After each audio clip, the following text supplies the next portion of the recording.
Okay, so what transpired through the conference is usually annually we have a National Council of Advocates. Now, this National Council of Advocates is mostly attended by the NEC as well as the RNEC and also regional chairpersons. RNEC is regional leadership? Yeah. Yeah, okay. Okay, so usually what happens at the National Council of Advocates is we have discussions, reviews, as well as amendments to resolutions. Okay. Yes. Where there's, I suppose the agenda, like you're explaining, the agenda was not only to elect, but you also had some other agenda items. What are some of the key decisions that you can tell us that were taken there, some of the resolutions? Okay, so some of the resolutions that were taken, okay, firstly, let me just state that there was a lot of resolutions that were taken. Of course. However, I'll just focus on the ones that stood out mostly because others still require more research. One of the resolutions that we had was the student accommodation, which the ANC sees still a crisis for students. Yeah. And they then suggested or called for implementation of accommodation, like students should at least be able to attend wherever they are for any course. So they should then please implement courses at different institutions, especially settled campuses, satellite campuses, so they don't have to travel to Windhoek, which is the center. Everybody flocks to Windhoek. So don't have to come flock to Windhoek and then experience this accommodation crisis, but rather be accommodated wherever they are. And also the other suggestion was extension in hostels, because one of the reasons why students have this problem is because there isn't hostels available or enough places in hostels for them to stay there. So they are then forced to go and rent, which we all know that here in the city is quite very expensive, especially for students. Yes. Yeah, absolutely. Anything on NASFAF? Your former president, Mr. Wihemba, he always spoke a lot about issues at NASFAF. Any resolutions, any thoughts on that? Okay, so on NASFAF, the resolution that was taken before still stands, as we saw that we managed to help students that were not getting funding before, like that were also eligible to get. The ministry made provision for them to start getting the 10K, and we just hope that the ministry still keeps the promise of increasing it to amount that every other student is getting, the 17K. Yes, so the resolution still stands, and we are just looking forward to the improvement of them getting the 17K. Okay. So NASA is not in this game for too long. It's a pretty new organization, but seems to have a lot of fire under its belly. How serious do you get taken when you speak as an organization, especially in a country that has other student organizations like NANSO, SAN, and others? Okay, we do get taken seriously most of the time, and that's because we have a very strong support system. We have a strong team behind us, and that really allows us to like being heard out there and people to take us serious. I remember that when NASA started, it was just there in Kavango, but now it's also in the south. Myself, I'm from the south, and Southern Campus, we have a lot of members that joined. So yes, it's a big thing. Yeah, we're really getting there. Okay. Well, what separates you from others? What separates us from others is that we are an NGO, but we still make things happen. We are not politically affiliated with any political party, so we do our own thing. And I feel like that's what makes us different. Without funds from other funds from, yes, we still make it. Who else was elected besides you? Okay, so we have a new president. His name is Muzani, as well as a new spokesperson, as well as sports. Yeah, we had a lot of reshuffling. We also have a new research member. Okay. Yeah. And all that was done strictly through voting, or was it people being picked for positions? No, there was no such thing as speaking, because we have to go by the constitution. There should be an election. So all these things happen at the National Council of Advocates. There was an election that was held. If you were appointed and there was nobody that was going against you, then automatically the position became yours. Yeah. Okay. Who attends that convention? How are delegates chosen? Okay, so number one was the ARNEC, the national executives, as well as the regional chairpersons. This year we did it differently to say that, okay, we have members across the country that is also like, they want to see who are the leaders and who are the members that always attend this event. So we then made provision to say, okay, let's invite members across the country as well to attend this event. And we had across all regions, we had members that attended. Every member that wanted to attend the NC actually attended the NC. We provided the transport as well as the accommodation with the help of the NYC, of course. Yes. Absolutely. And I mean, you're a student yourself. Yes. How was this year from a point of view of a student? I'm asking especially not only your personal experiences, but what kind of year did Namibian students have this year in terms of their welfare, in terms of the challenges and stuff? Okay, from the point of view of other students, the challenge that we faced this year was mostly like, if I graduate, where am I going? And that has been the topic. You hear people talking, okay, I'm graduating next year. Yeah. Well, I get a job with this line that's already there with unemployment. Where am I going from here onwards? And I believe that's the fear of each and every student here in Namibia currently.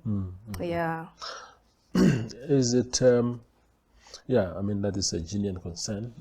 I wonder what NASA would be doing in that regard. Of course, your primary focus is the welfare of students, but when your members, I mean, you would also want your members to say when they leave the school grounds, the university grounds, that they become productive citizens through engagement of employment and stuff like that. What is your message particularly to the new leadership of the country that has just been elected now, because they were elected at the back of that promise, promising 500,000 jobs in the next 5 years? Massive if it were true, but your message to them? Message is that please do something about it. It's a critical situation in the country. Currently should be the main focus. Unemployment rate is very high, and it's just getting worse. So please work towards that. Actually, we are not politically affiliated, but I am a fan of the newly elected president, because I see her capability in really doing something and making a change in this country. We also had a resolution at the NC with regarding to this, and that was pre-vocational subjects should at least be implemented at a very early stage of a learner, starting from grade 4. Okay, they do exist in the curriculum, but are they taken seriously? Because we have home ecology and design there, but those were subjects where a mathematical teacher would come in and say, can I have the learners for this period? It's not regarded as a very important subject.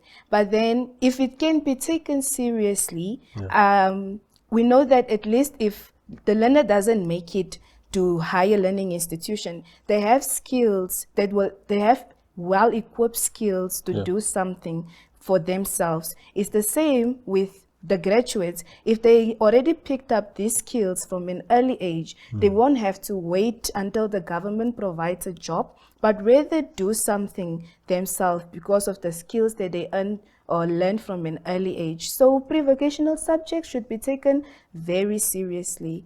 Yeah. Before we go for a short break, Elizabeth, talk to us about also the state of performance of Namibian learners in particular.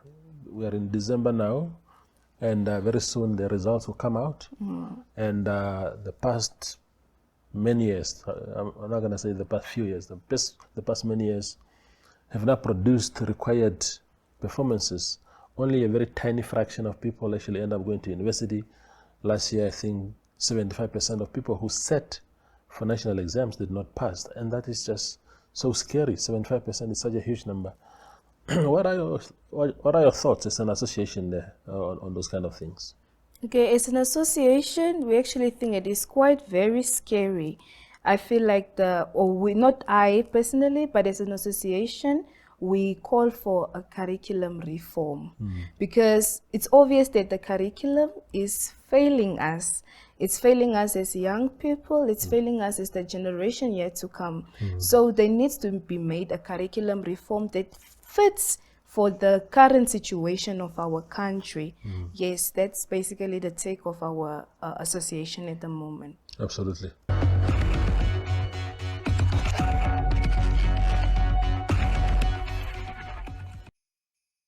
Santa has a festive surprise for you. Starting 2nd December, unwrap the magic of Christmas with our Advent calendar. Spot the Christmas globes in your favorite newspapers from Monday to Friday. Scan the QR code or WhatsApp hashtag Advent Calendar 24 to the Synergy chatbot. Find the Christmas globes on NTV.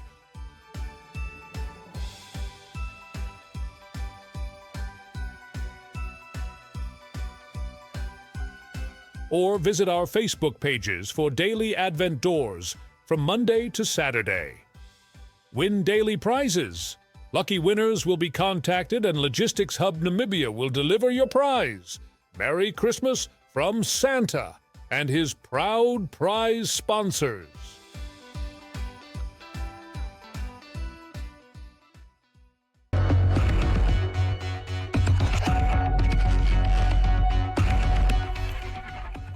No. Those people they clearly do not understand. First and foremost, the community is not supposed to cry for land. The community is supposed to demand for land. The land is ours. There's no doubt about us. The land in Thomas region is available. There's this thing there's this notion that we've been begging for land. That thing does not sit well with me. Does not sit well with most of the Tomani people, especially those who have been understanding this issue for over the years. You must remember, young people like us. Myself, I'm a Tomani child. We originate from Kopis and our sport area. So myself, I know this fight. We found our people fighting this fight. We grew up into this. While we were in varsity, we didn't understand these things. Today we understand, and we are at the forefront of this. So this thing of saying we were crying and this is land. This is something we must celebrate as if it's a 100-year milestone. We are talking about 8,000 hectares. Thomas, in essence, has 3.7 million hectares of land. Most of that is in the hands of specific people. Then why don't we look at it that way? So that is the bone of contention here. But over the years, and I'm sure before government reached the point where they say, okay, we are going to purchase this land, a specific land for this community, surely there has been consultations between the Komanin community and the leadership of the Komanin and government.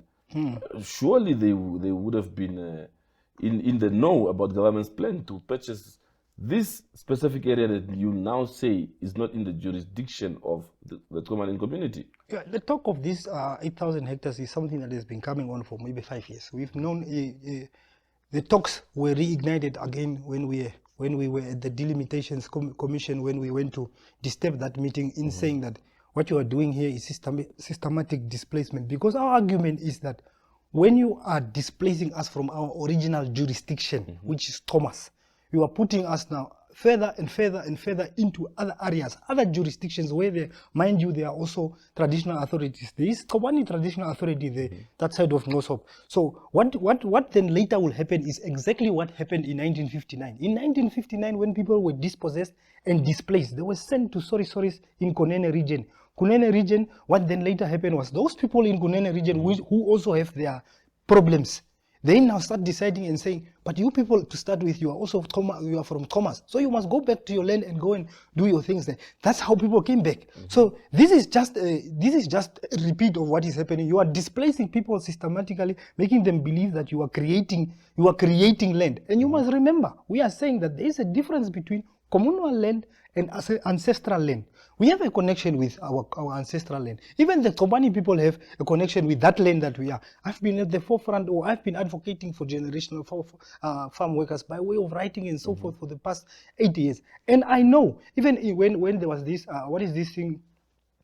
Second Land Conference, there were presentations before. Yeah. Most of the people who were making those presentations are generational farm workers that are evicted from those farms where this communal land is created, or Chisauna and those kinds of farms. Those people are, many of them are there in Katutura. I know even of some of them which we used to go and visit there from our other side of the family. Those people are evicted from those farms, and they are today sitting there in Katutura. Those people, what if those people go and demand from their Kobani traditional authority to be also given land, since the land is available? So we are looking at it from that. And you must remember what we are saying is, and in the petitions over the years to government, those petitions were such that they were saying, there is land, there are farmers in Thomas region sitting on 5 farms.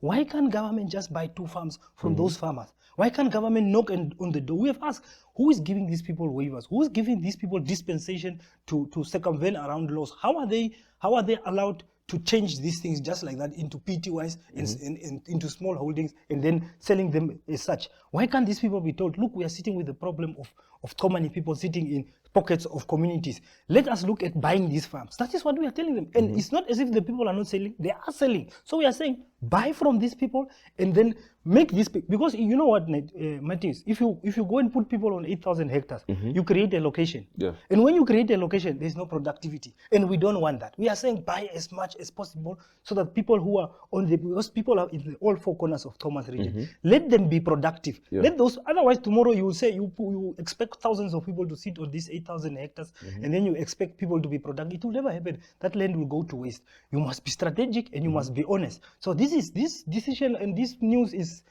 actually nothing to us. We are concentrating on those things that we have petitioned government, and we are going to keep on pushing them on that. Yeah. When you say the land is not enough and what you'll simply be doing is create a location, can you maybe just delve deeper into that? What do you mean? Someone will be asking, what's wrong with creating a location? At least people have a place to call home. Look, Komani people are, you see, when we are saying Komani, we don't want people to go to rural Thomas, where we want to practice our customs. We want to farm. We want agricultural activity to take place there. But if you prop us into, for example, at Bomgatsbrom, the people are propped into a 500 hectare, which they're saying is 300 hectare. The way the people are propped into Dordapis, the way the people are at Versailles is also a similar communal landish that was created. What then happens is it becomes impossible even for you to stay there with your because we are predominantly subsistence farmers, to come there with your 10 goats or your 15 goats and your 20 goats. When you have so much, when I have so much, when the next person has so much, so if we are 50 people who have so much, then the grass, the sand, it will just naturally die. You see, the capacity is just not enough. So I'm saying, then later you will have people who are just living without any productivity. That is the location. Because then people are just living as if they are here in Axtelan or here in Korea Khabdam. Let people be productive. Let us create the land and let us empower people and help people to be productive. The way the same Komani people were productive at Ongombo West, the way they were, you saw how they were exporting flowers. This is how we know Komani people. That's what we want people to be, not people to be put there on small hectares of land and then they just later it becomes a problem. No. Yeah. So if as far as this land is concerned. The group has submitted a petition in which several claims and also a lot of requests have been made as far as this ancestral land issue is concerned. What is the way forward, and what response did you get so far? Look, unfortunately, we did not get any response thus far. Where the office of the minister, the office of the presidency had given us 7 days, and then the same ministry, the land, because the land ministry was supposed to come back in 3 days to the office of the presidency, and then in 7 days. But what happened was the elections took place, and there was a situation with the elections where things were withheld and so forth. So while we are waiting for that, and while we are planning to write a courtesy letter, we just got from our intelligence that there's a secretive handover happening. You see, that is the problem. In our petition, we also asked for clarity around these two, or this farm, because it's just one farm that is just demarcated in 3,000 hectares and 4,000 hectares. So it's just one farm, it is 8,000 hectares. So we were saying, give us clarity, because there's nothing is forthcoming even from the traditional authority. We have our reservations about the transparency from the traditional authority, and we have put that already to them, that we are not happy with certain things you do. The community is not happy how you do things. Be transparent, be honest, let us know what's happening. This did not happen. What we did, we went there uninvited, and what do we find? We only found the traditional authority, the ministry, and specific journalists that are invited. Some of the journalists that were there are also not journalists that were covering our demonstrations and so forth. So we were also just wondering what is going on here. But the people that we went to sit, we found the table and we sat and we were listening. So luckily we listened and we heard. Now, what we heard about the farm is fine. We heard what is there. It was even a ceremonious, just a ceremonial handover, because there must still be a certificate of issued, and there must also be an inventory list issued. What is happening here, unfortunately, Matthias, that I have to put it, is that it is just the minister who is the outgoing minister who is trying to score cheap points. The minister knows he's not going to be here beyond March, so the minister, because the minister was part of the very first demonstration in '92, he was the minister, he was the permanent secretary in the same ministry while these people were fighting. 34 years after, and the minister wants us to celebrate this. This is a shame. The minister should be ashamed of himself for imposing this to be celebrated, because he's dealing with a very weak traditional authority who is begging and who is making it seem as if they are done a favor. This is not a favor. This is something that is supposed to be done long time ago. And if at least you were talking about 80,000 hectares, you are talking about something. Government resolved to get around 5 million hectares of land by 2030. And you want to tell me 34 years to give 8,000 hectares? That is laughable. So how can you celebrate that? That's why you go there, you don't invite the most important stakeholder, which is the community. No community member was there. As we were looked at as activists, they did not even acknowledge our presence there, because they think we are troublemakers. But we went to listen for the community so that we can be able to give them feedback. Because when these kinds of things are done secretively like they are, we even have now the traditional authority saying things different from what we had there. In terms of how the allocation of these farms and things are going to be. So these are the things. But the way forward, as we are saying, is that we are going to follow up with the same minister. We're also going to ask him why he left out the most important stakeholders, why things are done in that way. And we are going to remind him that we are not happy with how he's making this seem as if it's a big achievement. This is not an achievement at all. This is systematic displacement, and it's a continuation of what was done in 1959. We do believe that the minister is protecting those farmers that are in Thomas region, because they are farmers that are well known. The issue is there. We put it to him. These farmers are destroying graves. These farmers are threatening people. They are threatening the lives of people. These are things we put on his table. Why is he not addressing that? And he is on record saying in that handover, he was saying, he was asking those farmers that are next to that farm to avail their land. Why can't he ask the farmers in Thomas region to avail their land? So that just shows you how these things are done. So we want to put it to him clearly that we are disappointed in how he has gone about this. He has not consulted. He's not even acknowledged our petition or written back to us. So before he goes, we'll even write him a letter, a goodbye letter, and we'll remind him how unhappy we are, and the community is unhappy. Don't be fooled by what you see, because the community is never informed. They are never consulted. There is no meeting from the traditional authority. They just go and accept and make it seem as if this is good. This is not good. That place is very small. Yeah. Before we go for a break, and after the break, I want us to touch on the issue of representative leadership, because government can also argue to say, look, we cannot speak to all community members. Yes. Community has a traditional authority that leads the affairs of that community. But before we go for that break, I would like to hear from you. Why do you think government would want to have a secret handover? What would they gain from that? That is the problem we have. That's what we don't understand. Why do you call it a historical moment and you don't have the community, the people that you are handing over the land to involved in that? All you could have done is, because you had hundreds of bakkies there where you even drove in journalists. Why couldn't you just bring at least 20 people, even the people who are playing music? Now you have live DJ there. Live DJ for Tomani. There are people who are known artists that you could have brought there that play kaingas and those different kinds of traditional instruments to come and make the event what it is. You see, if you put the event as an historical event, the community must be involved. Why was it secret? Why did government not let the people know? And that's because they know that the people are not happy. Yeah.